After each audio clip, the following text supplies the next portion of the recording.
Hello, my name is Matt from Reactive Designs, and today I'm going to be showing you how to import all of your Cinema 4D files into After Effects with textures and stuff. Now, the reason I'm doing this is because it's really easy to import a model from Cinema 4D to After Effects, but importing it with textures can be a bit tricky, and it's something that annoyed me for I don't know, a couple of months before I figured out the proper way to do it, and there were some niggly things. There are some really important tips during this that you really need to pay attention to, and if you don't, then you'll get some weird anomalies, which I'll explain as I go along. But if I highlight something, repeat it quite a few times, it means that it's a really, really important tip.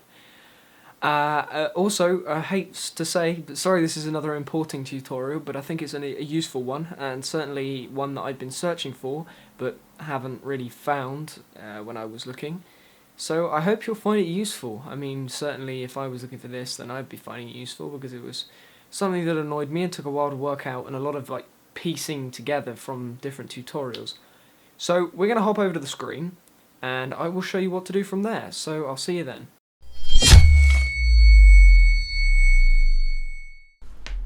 Okay, so now that you're over in Cinema 4D, what you're going to want to do is first off get whatever it is you want to bring across into After Effects. For me, it's going to be the Reactive Designs logo again, and what you're going to want to do is first save it as a different thing. You're going to save your file as a copy of the file. So just to make that clear, that's one of the main points that I was on about, because what this is going to do is screw up your entire thing pretty much.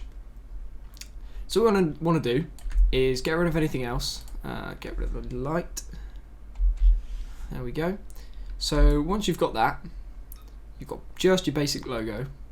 What you're going to want to do is click on your object here, then go to Objects, then Bake Object.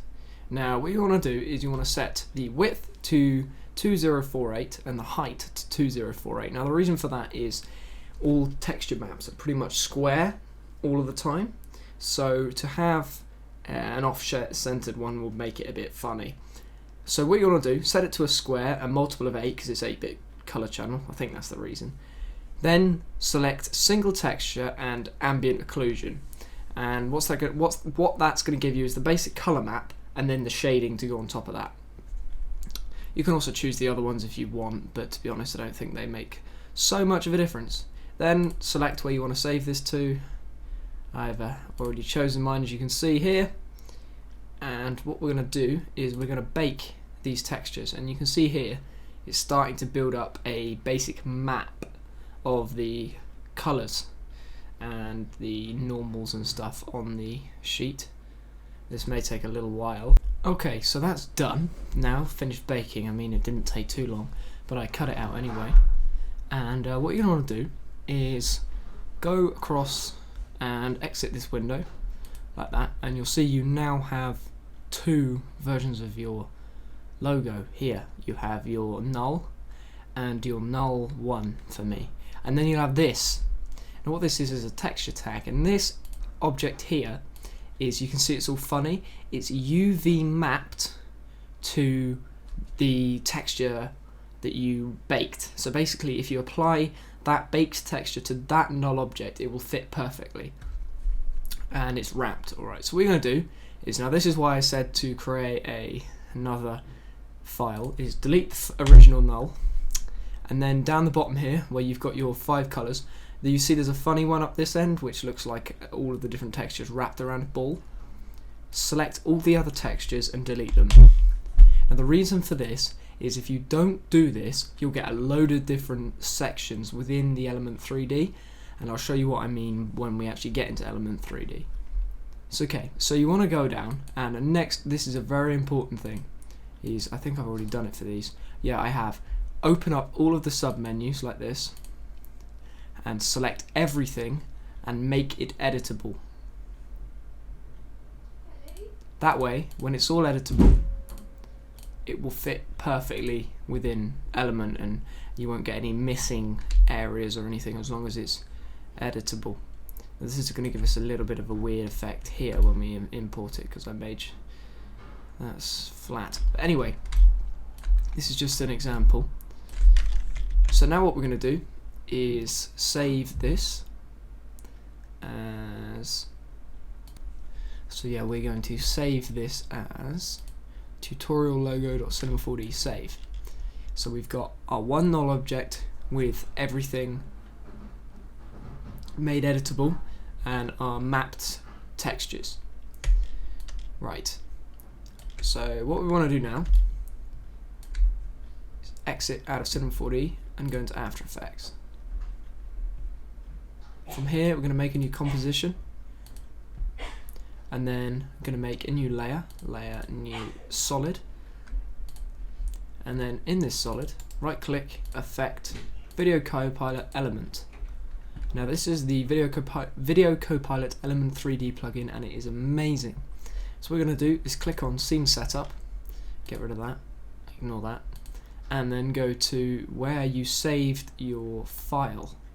So mine is Cinema4D now, I think I was logo, tutorial logo. Here we go, and you'll see we get this logo imported, which looks fairly normal, but there's no textures. So what you're going to notice is there's two things. You won't have the bottom one, that's just because of the lighting that I used, and you see it's the luminosity does nothing, but if you hide this one, the whole thing hides. Okay, so on this one you're going to go down to textures, and over diffuse you're going to click this and then click load texture, and you're going to find your texture. I think mine's within, is it within here, or is it within documents, tutorial? Okay, so I found it, it's within graphics work, but still. Now what you're going to do is you're going to select your coloured, not the null ambient, you're going to null surface colour. Check that, and you see immediately this logo fills in because it's UV mapped to show what it's meant to, but you see it looks really flat and the edges look kind of weird. So now what you're going to do is you're going to go across to cylinder, and then you go to occlusion and select your occlusion tab, and you see there's got this weird thing here. Well, that wouldn't normally happen, but it's the fact that the thing is exactly the same height as this one, so it does look kind of weird. So yeah, if we flip this around, world transform, world rotation, rotate this, and then rotate this. That's the wrong one. And then rotate that. Here we have it, our 3D object with textures inside of After Effects. So yeah, if you like this tutorial, please give it a thumbs up, subscribe to Reactive Designs down below, and I'll see you for the next tutorial. Goodbye.